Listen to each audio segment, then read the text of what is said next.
Today in front of me, we have the Jack Daniel's Twice Barreled Special Release Tennessee Rye Whiskey that is part of their Heritage Series release.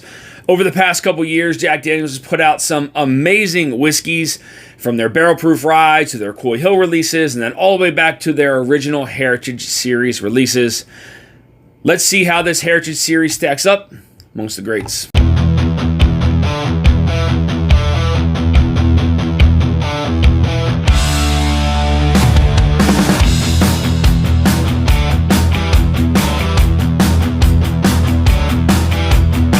Alright guys, so as I stated, this is their new Heritage Barrel Rye. Comes in at 100 proof. Mash bill on this one is 70% rye, 18% corn, 12% malted barley.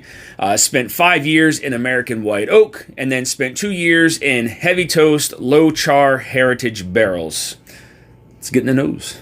The nose on this one is just, it's very thick and dense, very rich. A lot of nice, burnt sugars. Some molasses that's a little bit further into the glass. Further away, you do get more of that toasted rye. You get some of that toasted oak influence there as well.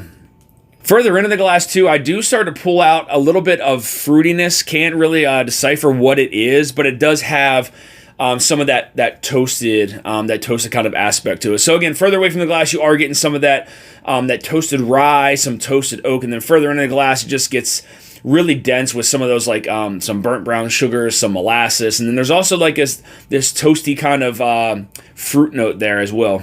So the more you smell this, the more that toasted kind of influence starts to come out. I'm starting to pick up some much sweeter notes now, along with that, those burnt brown sugars. Starting to get some of that marshmallow sweetness. Still getting some of that toasty oak and some of that toasted slightly burnt kind of rye there on, further away from the glass. Let's get the palate, guys. Cheers. Man, that is just an absolute flavor bomb of a 100 proof whiskey. I think double barreling that was just one of the smartest things that they could have done with this. I mean, it's very, very rich. It has a big, bold spice. Again, this is my first drink of the day, so a really nice, big, bold spice. It covered from the front of the palate to the middle of the palate. And you do get some of that rye influence still, which I really like. You get that nice kind of rye bite there across the center of the palate. Back of the palate, you start to get this a little bit of some toasted oak. A little bit of that molasses kind of flowing through into the back. Not too much there. But it has a decent finish to it. It's got a medium to long finish. More along that medium side on that first sip. A lot of flavors going on there. I mean, just a lot of rich, dense kind of flavors. Again, some of that molasses that kind of, hit all points of the palate. And then again, that big burst of spice that just kind of covered the front and middle of the palate, getting some of that rye influence there across the center.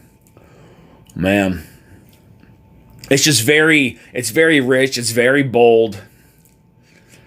Let's get in a second sip. So yeah, so on the front of the palate, there's still some of that molasses. I almost get the slightest hint of that sassafras kind of root beer note. It's more kind of muted though. It's not as not as pronounced, not as in your face. It's definitely slightly muted there with some of that molasses. You do get some brown sugar, some cinnamon there that sits across the middle of the palate with some of that rye spice. Now, as it hits the back of the palate, there's not too much going on. There's still some of that lingering spice that kind of continues to flow through into the back. Slight maybe hint of molasses, but then I start to pick up that toasted oak is kind of there, and then a toasted kind of almost like a toasted peanut there. Again, it's very, very muted. It's not something that's really stand out, but definitely a toasted kind of peanut vibe there as it's flowing down into the finish. It has a medium finish on it. To me, it actually drinks a little hotter than 100 proof. Not too much higher, maybe that 107 range. Definitely a little lower than maybe that 110. But I think it's that spice bite. Some of that rye that's really kind of just sitting on the palate and giving you that big burst of rye spice. That's delicious regardless. Let's get a last sip. Cheers, guys. Yeah, so the more that I sip on this, the more some of those traditional flavors kind of vanish. Like that rye, the rye flavor itself it's still there, but it's become very muted. And I do start to pull out more of that, like that brown sugar, some of that sassafras, some of that molasses there on the front and middle of the palate, some cinnamon, getting more like of that like burnt kind of brown sugar note. That's now taken over the middle of the palate, where like that a lot of those rye spices were forming. And then into the back of the palate, I'm not getting too much. That's where I feel I get more of like the toasted kind of flavors. More of that toasted oak that kind of sits there on the back of the palate, with like a very slight hint of like a toasted peanut, maybe like breadish a little bit, maybe a little bready back there. And it has a medium finish to it, which is really nice. I'm glad there's a medium finish to it. There's just not a lot of flavor going on in the back. I kind of wish that some of the flavors on the front would flow all the way through. I mean, very, very little bit, but it does kind of die off. But the finish, thankfully, is nice, because a lot of those spices, the rye spices, and are still kind of flowing through into the finish, which again is given to that around that medium finish. But the flavors on here they're unbelievable. They're very rich. They're very dense, bold.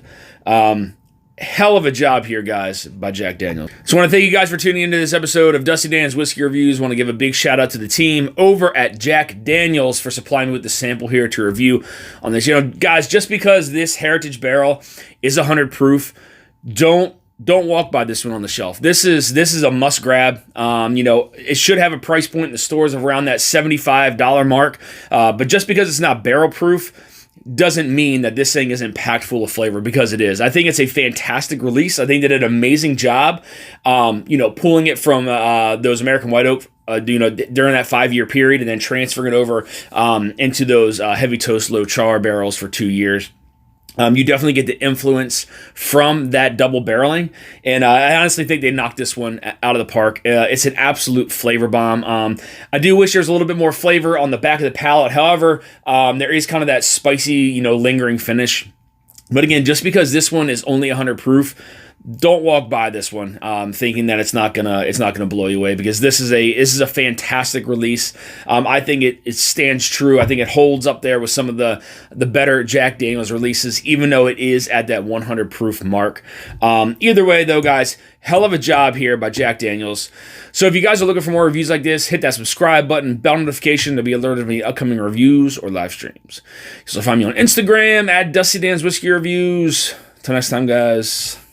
Stay dusty.